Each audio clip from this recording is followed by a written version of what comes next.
अस्सलाम वालेकुम रहमतुल्लाहि व बरकातुहू। आज 14 जुलाई 2020 है। बेटा कैसे हैं आप सब? उम्मीद और यकीन है कि आप सब खैरियत से होंगे। बेटा 6 क्लास कुछ बच्चे जो हैं बड़ी ज़िम्मेदारी से बड़ा अच्छा काम कर रहे हैं, उनको देख के बंदे की तबीयत खुश हो जाती है। लेकिन कुछ बच्चे जो हैं बिल्कुल रिस्पॉन्स नहीं दे रहे हैं। बेटा अपने काम नोटबुक को प्लीज़ आपसे एक दरख्वास्त है कि जब हम लोग इतनी मेहनत कर रहे होते हैं तो जब तक आप हमें रिस्पांस नहीं देंगे हमारी इस मेहनत का कोई फ़ायदा नहीं है। हम सारी मेहनत किसके लिए करें? आप लोगों के लिए। आप इस पर सीरियस हों और अपना काम जो है वो बहुत तवज्जो से करें। ठीक है बेटा, आपसे ये रिक्वेस्ट है प्लीज़।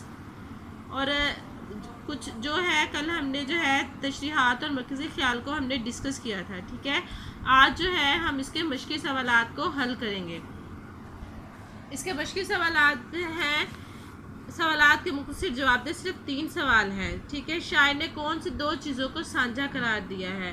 हमने पूरी नज़म पढ़ी है तो हमें पता है कि शायर ने खुशी और गम को साझा करार दिया है।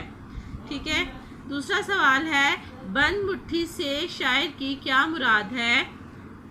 बंद मुट्ठी से शायर की मुराद ये है कि जिस तरह 5 उंगलियां बाहम इकट्ठी होकर एक हो जाती हैं, इसी तरह हम सब लोग मुत्हिद हैं और हमारे दरमियान कोई इख्तलाफ नहीं। ठीक है, पाक वतन की इज़्ज़त कितनी प्यारी है? पाक वतन की इज़्ज़त हमें अपनी जान से भी प्यारी है। ठीक है, बाकी ये खाली जगह आप बहुत आसानी से खुद फिल कर सकते हैं। MCQs हैं वो भी आप कर लेंगे।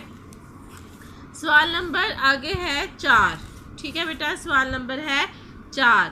एक ही कश्ती के हैं मुसाफिर, एक मंजिल के राही, अपनी आन पे मिटने वाले हम जाबाज सिपाही। इस शेर में एक ही कश्ती के मुसाफिर, एक मंजिल के राही और जाबाज सिपाही से क्या मुराद है? ठीक है बेटा, इसमें जो है अगर हम देखें कि एक ही कश्ती, इस शेर में जो है एक ही कश्ती के जो मुसाफिर हैं से मुराद हमारा मकसद और हमारा नज़रिया एक है। हम सब मुत्हिद और इकट्ठे हैं और हम में कोई इख्तलाफ नहीं है। ठीक है, यही इसका जवाब है। अगला है आपने इसको बुक के ऊपर ही सॉल्व करते जाना है। बेशक आप सवालों के जवाब जैसे मैंने बोले लेड पेंसिल के साथ इधर लिख लें, इसको इसका जवाब भी लेड पेंसिल के साथ इधर लिख लें। अब मुतरादिफ है तो आप इस तरह लिख सकते हैं। परचम का क्या है? झंडा। परचम का क्या है? झंडा। और सांजी मुश्तरका। लेड पेंसिल के साथ आप चमन बाग, गगन आसमान। ठीक है, राही मुसाफिर, जांबाज जानिसार, जानिसार, आन इज्जत या शान। ठीक है, ये आप इधर इस पे ही कर सकते हैं। इसके बाद है दर्ज अल अल्फाज के मुतजाद लिखे। खुशी गमी। ठीक है, फूल कांटा मुतजाद है ना। ठीक है, पाक नापाक, इज्जत बेइज्जती, तले ऊपर, साया धूप। ठीक है, ये आपने ये इधर ही सॉल्व कर लेना। दर्ज झैल का जो है आपने इराब लगाना है। जीम के ऊपर ज़बर, नून के ऊपर जज़म, बे के ऊपर ज़बर, जे के ऊपर जज़म। ठीक है, इज़्ज़त। इज़्ज़त अगर हम इसको प्रोनाउंस कर रहे हैं तो हमें आइन के नीचे जे और इज़्ज़त, जे की साउंड 2 दफ़ा आ रही है तो जे के ऊपर आएगी तशदीद और इसके ऊपर आएगी ज़बर और ते के ऊपर जज़म। आगे है मंजिल। मीम के ऊपर ज़बर, नून के ऊपर जज़म, जे के नीचे ज़ेर और लाम के ऊपर जज़म। सिपाही। सीन के नीचे ज़ेर, पे के ऊपर ज़बर, हे के नीचे ज़ेर और छोटी ये के ऊपर जज़म। आगे है चमन। चे के ऊपर ज़बर, मीम के ऊपर ज़बर और नून के ऊपर जज़म। ये बन गया चमन। ठीक है, आगे है कालब है। मुतल्लिका अल्फाज को जो है आपस में हमने मिलाना है। ये मिलाए हुए हैं, देखिए आप। परचम झंडा। ठीक है, परचम झंडा। सांजी मुश्तरका, चमन फूल, मंजिल मुसाफिर, समंदर दरिया।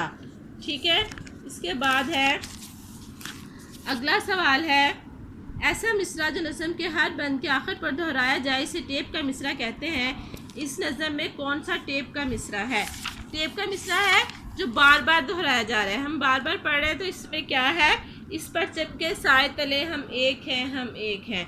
देखिए बार बार यही है, इस परचम के साए तले हम एक हैं, इस परचम के साए, ये मिसरा जो है बार बार दोहराया जा रहा है। जो मिसरा एक लफ्ज़ नहीं होती, पूरी एक लाइन को एक मिसरा कहा जाता है। शेर जो होता है वो 2 मिसरों से मुकम्मल होता है और जब बंद होता है उसमें 3, 4, 5, 6, 8 इस तरह उसको रुबाई कहते हैं, इस तरह कहते हैं उनको मुसल, ठीक है। तो इसलिए ये जो है एक मिसरा जब मुकम्मल हो जाएगा तो फिर जो है वो शेर 2 मिसरों से शेर बनता है। तो एक मिसरा जो बार बार रिपीट हो रहा है उसे क्या कहते हैं? टेप का मिसरा। इस परचम के साए तले हम एक हैं, ठीक है। अगला सवाल है, ऐसी नज़म जो है जिसमें मुल्क व कौम के साथ मोहब्बत का इजहार हो इसे कौमी नज़म कहा जाता है, ठीक है। इस नज़म में पाकिस्तान के सबसे लाली परचम की अजमत का जिक्र करते हुए इसके साए में कौमी इत्तेहाद इत्तेफाक का जज्बा उभारा गया। कौमी परचम की अजमत के मौजू पर 10 सतरें तहरीर करें, ठीक है। इसमें आप कौमी परचम के बारे में 10 सतरें जो है मजमून अलग से ये मैं आपको असाइनमेंट दी जाएगी, उसमें यह सवाल होगा, आप खुद से हल कर सकते हैं। मैं आपको अलग से इसकी जो है वो समझा दूंगी जब आपको वो असाइनमेंट्स दी जाएगी। आगे है, दर्जन अल्फाज को अपने जुमलों में इस्तेमाल करें। जुमले लिखने, मीनिंग नहीं लिखने। धारे, सब दरियाओं के धारे समंदर में गिरते हैं। चमन, बाग को चमन भी कहते हैं।